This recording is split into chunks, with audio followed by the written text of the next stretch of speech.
तो यहाँ पर गाइस हमने जो है पिछले ट्यूटोरियल्स में देख लिया था कि ऑब्जेक्ट ओरिएंटेड प्रोग्रामिंग क्या है और उप्स की कुछ बेसिक टर्मिनोलॉजीज भी देख ली थी। पिछली जो 3 वीडियो थी हमारी वो थी, एक तो थी हमारी ऑब्जेक्ट ओरिएंटेड प्रोग्रामिंग के इंट्रोडक्शन के ऊपर और जो 2 वीडियोस थी वो थी बेसिक टर्मिनोलॉजीज के ऊपर। मतलब कि हमने आपको पूरी की पूरी डेफिनेशन दे दी थी। मतलब कि आप ये मान लीजिए कि ओप्स जो है एक समुद्र है और उस समुद्र की गहराई में जाने से पहले उस समुद्र के बारे में जान लेना चाहिए कि उसमें किस किस टाइप के आपको जीव मिलेंगे, किन से आपको बच के रहना, क्या करना है, कैसे करना है। तो ये मैंने आपको बता दिया था ओप्स नाम के समुद्र की पूरी डिटेल। मतलब कि आपको ऑब्जेक्ट ओरिएंटेड के बारे में बता दिया था, क्लास के बारे में बता दिया था। क्लास क्या है, एक ब्लूप्रिंट है, ऑब्जेक्ट क्या है, उस ब्लूप्रिंट की एक एंटिटी है। मैंने आपको पूरी डिटेल में समझाया था। अगर आपको नहीं पता है कि ये क्या चीजें हैं तो आप जाकर पुरानी वीडियोस को चेक कर सकते हो, डिस्क्रिप्शन में लिंक है। मैंने आपको 4 पिलर्स बताए थे टर्मिनोलॉजीज के, एब्स्ट्रैक्शन, इनहेरिटेंस, पॉलीमॉर्फिज्म, एनकैप्सुलेशन। और ये सब बताने के बाद गाइस मैंने आपको एब्स्ट्रैक्शन के बारे में बताया था। एब्स्ट्रैक्शन क्या है, मेन इंप्लीमेंटेशन को हाइड करना यूजर से। यहाँ पर मैंने ना ये गलती से यहाँ पर यूज लिख रखा है, ये मेरे को यूजर लिखना है, ठीक है, वो मैं आपको ठीक करके दे दूंगा। फिर हमने बात की थी एनकैप्सुलेशन के बारे में। एनकैप्सुलेशन क्या है, बहुत सारी चीजों को एक कैप्सूल में बंद करके रख देना, वो है हमारा encapsulation, like the act of putting various component together. तो यहाँ पर आप एग्जांपल देख सकते हो। फिर हमने बात की थी गाइस इनहेरिटेंस के बारे में। मतलब कि पुरानी जो हमारी पेरेंट क्लास है उसकी सारी प्रॉपर्टी चाइल्ड क्लास में इनहेरिट कर देना, वही हमारा इनहेरिटेंस है। मैंने आपको फुल एग्जांपल्स के साथ ये सब कुछ बताया था। उसके बाद हमने किया था गाइस पॉलीमॉर्फिज्म, एक ही चीज की बहुत सारी फॉर्म्स, वो है हमारा polymorphism. Like one man army, एक आदमी कितने सारे काम करता है, वो एज एम्प्लॉय रोल भी करता है, फादर रोल भी और हस्बैंड रोल भी। तो यहाँ पर आप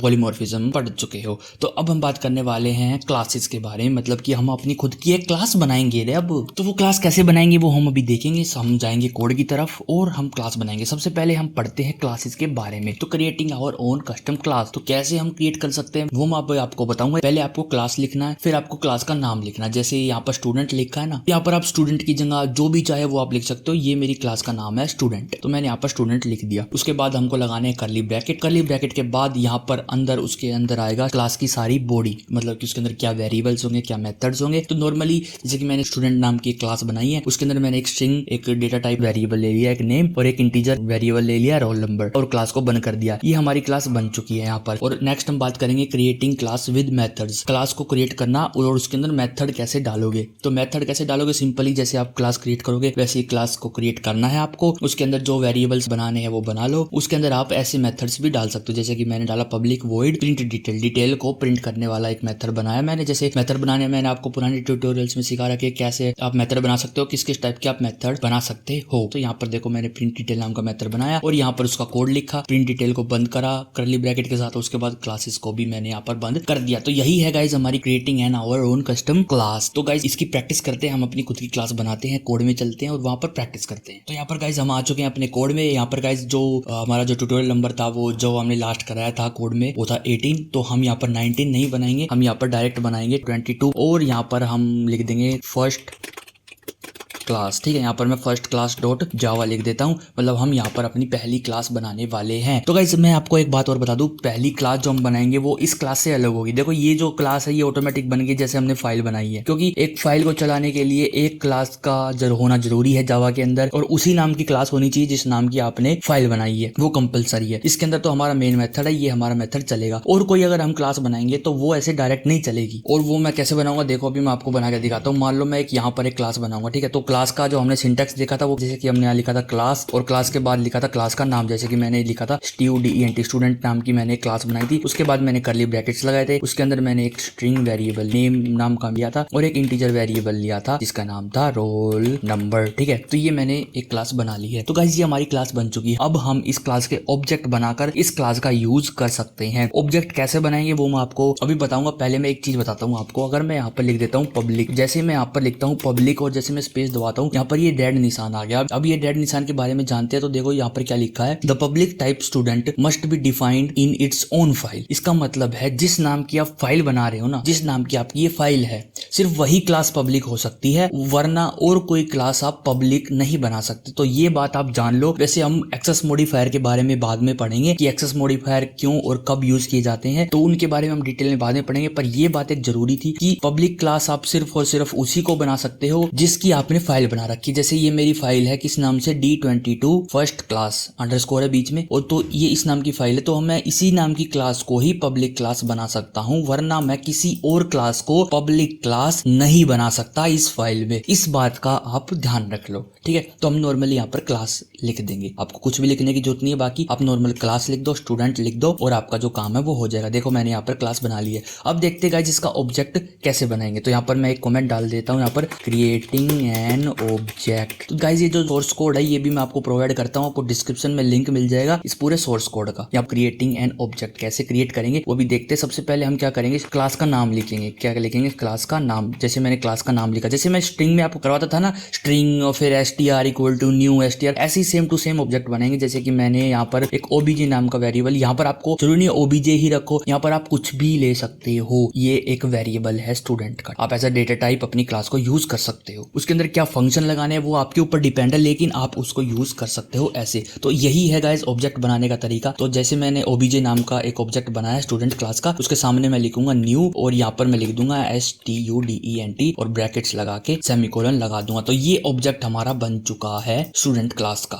एक तो आप ऐसे ऑब्जेक्ट बना सकते हो और आप एक और तरीके से ऑब्जेक्ट बना सकते हो। एक सेकंड में इसको ऐसे कर देता हूँ। एक और तरीका है ऑब्जेक्ट बनाने का, यहाँ पर आप क्या करो, student स्टूडेंट लिखो और यहाँ पर obj लिखो और उसके बाद आप सेमीकोलन लगा सकते हो और उसके बाद obj equal to new student, ऐसे भी आप कर सकते हो, ऐसे भी आप ऑब्जेक्ट बना सकते हो। तो वो आपकी चॉइस, आप जैसे बनाना चाहो। ये जो obj है ये हमारी इस क्लास का एक ऑब्जेक्ट बन चुका है। मतलब कि हमने स्टूडेंट ये एक ब्लूप्रिंट बनाया था जी, एक स्टूडेंट नाम का हमने ब्लूप्रिंट बनाया था, क्लास बनाई थी, जिसके अंदर हमारे दो वेरिएबल्स थे, एक स्ट्रिंग वेरिएबल था और एक इंटीजर वेरिएबल था। तो ये जो वेरिएबल हैं ये इस ऑब्जेक्ट के वेरिएबल्स बन चुके हैं। अब चाहे तो जितने मर्जी ऑब्जेक्ट बनाओ, उन सबके अलग अलग नेम और रोल नंबर नाम के वेरिएबल्स होंगे। अब उनको कैसे एक्सेस करना है, मतलब कि आप इस ऑब्जेक्ट के नेम और रोल नंबर को कैसे एक्सेस कर सकते हो वो मैं भी आपको दिखाता हूँ। आपको बस ऑब्जेक्ट का नाम लिखना है, जो भी आपने जिस नाम से ऑब्जेक्ट बनाया उसका नाम। उसके बाद आपको डॉट ऑपरेटर लगाना है। उसके बाद जैसे कि नेम मैंने लिख दिया, नेम लिखोगे और उसको आप एक्सेस कर सकते हो। अगर वो पब्लिक है तो ही आप ऐसा कर सकते हो।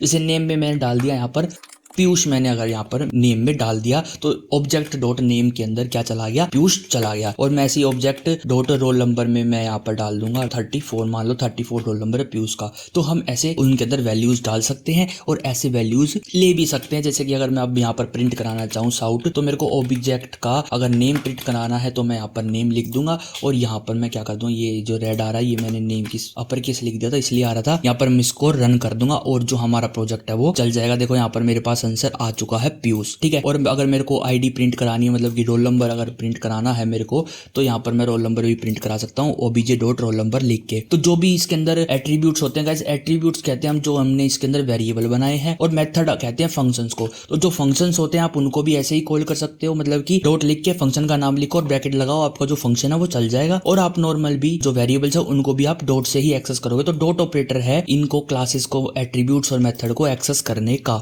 अब गाइस मैं आपको दिखाने वाला हूँ कि क्लास बनाओगे उसके अंदर मेथड कैसे डालोगे। तो नॉर्मल सी बात है, ये हमने क्लास बनाई थी, मैं इसकी यहाँ से कॉपी कर लेता हूँ और इसको तो मैं कर देता हूँ कमेंट और यहाँ पर मैं ऊपर लिख देता हूँ इसके बारे में, क्लास विदाउट मेथड्स। तो ये मेथड्स के बिना थी क्लास हमारी, और अब हम बनाएंगे क्लास विद मेथड, ठीक है। यहाँ पर मैं लिख देता हूँ क्लास विद मेथड्स। यहाँ पर मैंने एक एंटर किया और यहाँ पर ये मैंने क्लास बना दी। क्लास ओवरलोड करने की गलती मत कर देना, क्लास ओवरलोड नहीं होती है। एक नाम की अगर आपने क्लास बना ली तो उस ही नाम की आप क्लास दोबारा नहीं बना सकते हो। एक पैकेज के अंदर दूसरे पैकेज में आप बना सकते हो। तो मेरे जो प्रोग्राम्स हैं, अगर आप इंटेलिजे यूज कर रहे हो कोई पुराना वर्जन, तो उसमें आपका पैकेज आएगा। पैकेज के बारे में गाइस हम आगे आने वाले वीडियोस में बात करेंगे कि पैकेज है क्या चीज और पैकेज को आप कैसे यूज कर सकते हो। तो मैंने तो अभी कोई पैकेज का यहाँ पर आपको सिस्टम नहीं छेड़ा है कि भाई क्या पैकेज होता है, कैसे आप पैकेज को यूज कर सकते हो। पैकेज के बारे में आपको बताऊंगा। तो यहाँ पर मैंने ये क्लास बना ली अभी, इसके अंदर मैं अब मेथड डालने वाला हूँ क्योंकि ये हमारी मेथड वाली क्लास होगी। तो अब मैं चाहता हूँ कि एक मैं मेथड बनाऊं जो कि हमारे नेम और रोल नंबर को प्रिंट कर दे, मेरे को ऐसे बार बार एक्सेस ना करना पड़े। obj डॉट रोल नंबर तो रोल नंबर आएगा और obj डॉट लिखूंगा तो फिर हमारा नेम आएगा। ऐसे मैं नहीं चाहता कि मैं ऐसे बार बार एक्सेस करूँ। तो मैं क्या करूंगा, पब्लिक, या फिर आप पब्लिक लिखो मत लिखो, डिफॉल्ट छोड़ दो, बात एक ही है। तो यहाँ पर मैं क्या करूंगा, एक फंक्शन बनाऊंगा, मतलब कि एक मेथड बनाऊंगा। वो कैसे, सिंपल सी बात है, मैं पहले तो लिखूंगा रिटर्न टाइप लिखने के बाद मैं लिखूंगा यहाँ पर मेथड का नाम। तो यहाँ पर मैं मान लो मैंने यहाँ पर लिख लिया प्रिंट डिटेल्स नाम का मैंने एक मेथड यहाँ पर बना लिया है और उसमें मैं कोई भी आर्ग्यूमेंट पास नहीं कर रहा हूँ। तो उसके बाद मैं क्या करता हूँ यहाँ पर, उसके बाद मैं यहाँ पर प्रिंट करवा देता हूँ, मतलब कि साउट करवा देता हूँ नेम। यहाँ पर मैं लिख देता हूँ प्लस का साइन डाल के नेम, और उसके बाद फिर से एक प्लस का साइन डालता हूँ, और उसके बाद एक स्ट्रिंग डालता हूँ। यहाँ पर मैं कॉमा लगा के डाल देता हूँ रोल नंबर, और यहाँ पर मैं रोल नंबर डाल देता हूँ। तो गाइज ऐसे आप जो साउट है ना, इसके अंदर आप प्लस करके भी ऐसे डाल सकते हो। मतलब अगर आपको एक से ज़्यादा चीज़ डालनी है तो एक स्ट्रिंग लगाई, उसके बाद प्लस करके आप दूसरी स्ट्रिंग भी लगा सकते हो, कोई वेरिएबल भी दे सकते हो, तो वो ऑटोमेटिकली एक के बाद एक आता रहेगा, वो आप ऐसे कर सकते हो। तो यहाँ पर मैंने ये सब चीज़ कर दिया। जैसे ही मैं प्रिंट डिटेल चलाऊंगा तो हमारा इस तरीके से यहाँ पर प्रिंट हो जाएगा। अब मैं क्या करता हूँ, यहाँ पर मैं इस साउट को हटा देता हूँ, मेरे को अभी इसकी जरूरत नहीं है। अब मैं डायरेक्ट क्या करता हूँ, obj.printDetail को यूज कर सकता हूँ। अगर मैं यहाँ पर obj.printDetail करूंगा तो यहाँ पर मेरे पास उसकी डिटेल आ जाएगी, पीयूष रोल नंबर 34। ये देखो मेरे पास आ गया है। अब मैं क्या करता हूँ, मैं इस obj को ना नाम चेंज कर लेता हूँ। मान लो मैंने ये जो ऑब्जेक्ट बनाया था ये पीयूष नाम से बनाया था। किस नाम से बनाया था? पीयूष नाम से। मैं यहाँ पर लिख देता हूँ PIYUSH, पीयूष नाम से। ठीक है। अब मैं एक और काम करूंगा, अब मैं एक और ऑब्जेक्ट बनाऊंगा STUDENT स्टूडेंट, और यहाँ पर मैं एक और ऑब्जेक्ट बनाऊंगा राहुल के नाम से। ठीक है, राहुल मैंने यहाँ पर लिख दिया है RAHUL राहुल, और मैं राहुल को एक न्यू ऑब्जेक्ट मतलब की मेमोरी एलोकेट करूंगा, कितनी? एक स्टूडेंट क्लास के बराबर वाली। तो ये कोई भी ऑब्जेक्ट बनाने का एक ही तरीका है, उसका क्लास का नाम लिखो, फिर वेरिएबल का नाम लिखो, और फिर न्यू लिखो, फिर उस क्लास का नाम लिखते हुए ब्रैकेट लगा दो। और उसके बाद में यहाँ पर आप दे सकते हो जैसे कि राहुल डॉट नेम में आप दे सकते हो कुछ भी, जैसे कि आपने कुछ भी अगर देना हो, जैसे कि यहाँ पर मैं राहुल ही दे देता हूँ क्योंकि इसका नाम रियलिटी में राहुल है, और यहाँ पर मैं दे देता हूँ कुमार। ठीक है, राहुल कुमार इसका पूरा नाम है। और ये देने के बाद मैं राहुल की ID नहीं देता, मैं नहीं चाहता कि राहुल का रोल नंबर हो। मैं डायरेक्ट क्या करता हूँ, राहुल डॉट प्रिंट डिटेल्स करता हूँ। यहाँ पे राहुल डॉट प्रिंट डिटेल्स, और जैसे मैंने इसको प्रिंट किया यहाँ पर देखो रोल नंबर 0 आ गया, क्योंकि मैंने रोल नंबर दिया ही नहीं, और मैंने गाइस नेम में राहुल कुमार दिया था, वो आ चुका है। अब यहाँ पर देखो, अगर मैं यहाँ पर नेम नहीं देता और मैं डायरेक्ट इसको प्रिंट कराने की कोशिश करता हूँ तो क्या होगा, तो खाली प्रिंट हो जाएगा, नेम नल आ जाएगा और रोल नंबर 0 आ जाएगा। नल का मतलब है स्ट्रिंग जो है वो खाली है। ठीक है, तो ये है गाइस अपनी जो क्लास है, जो हमने क्लासेस बनाई है, तो ये है उनके मेथड्स। आप ऐसे क्लास के अंदर मेथड डाल सकते हैं, जितने चाहे मेथड डाल सकते हैं, ओवरलोड कर सकते हैं उनको। जो हमने पहले मेथड बनाए थे वो हमने इस क्लास के अंदर बनाए थे, अब आप अपनी खुद की कस्टम क्लास बना सकते हो, उसके अंदर मेथड डाल सकते हो, उसके अंदर वेरिएबल्स डाल सकते हो, जो चाहे वो करा सकते हो। लेकिन ध्यान रखना उनका आपको ऑब्जेक्ट जरूर बनाना पड़ेगा, बिना ऑब्जेक्ट बनाए आप काम नहीं करवा सकते हो, इस बात का आपको ध्यान रखना पड़ेगा। तो नेक्स्ट वीडियो में हम देखेंगे गाइस एक्सेस मॉडिफायर्स, मतलब कि अगर मैं इसके आगे लिख दूं पब्लिक या फिर इसके आगे मैं प्राइवेट लिख दूं, अगर मैं मान लो इनके आगे मैं प्राइवेट लिख देता हूं प्राइवेट, और तो फिर यहाँ पर ये जो रोल नंबर है ना ये प्राइवेट बन जाएगा। अब देखो यहाँ पर रेड हो गई है, मतलब कि इसके अंदर एरर आ गया। देखो ये एरर क्या है, यहाँ पर देखो ये रेड निशान आ गया, the field student dot roll number is not visible. इसका मतलब ये जो रोल नंबर वाली है ना इसको मैं अब एक्सेस कर ही नहीं सकता। अब मैं ऑब्जेक्ट का किसी भी ऑब्जेक्ट पे डॉट रोल नंबर लगा के उसके बारे में ना तो डिटेल ले सकता हूँ और ना उसकी डिटेल चेंज कर सकता हूँ, क्योंकि वो जो वेरिएबल है वो प्राइवेट बन चुका है। इसके बारे में हम गाइस बाद में डिस्कस करेंगे अपनी नेक्स्ट वीडियो के अंदर, जिसका नाम है एक्सेस मॉडिफायर्स, मतलब कि टॉपिक का नाम है एक्सेस मॉडिफायर्स। तो गाइस इस वीडियो में गाइस इतना ही।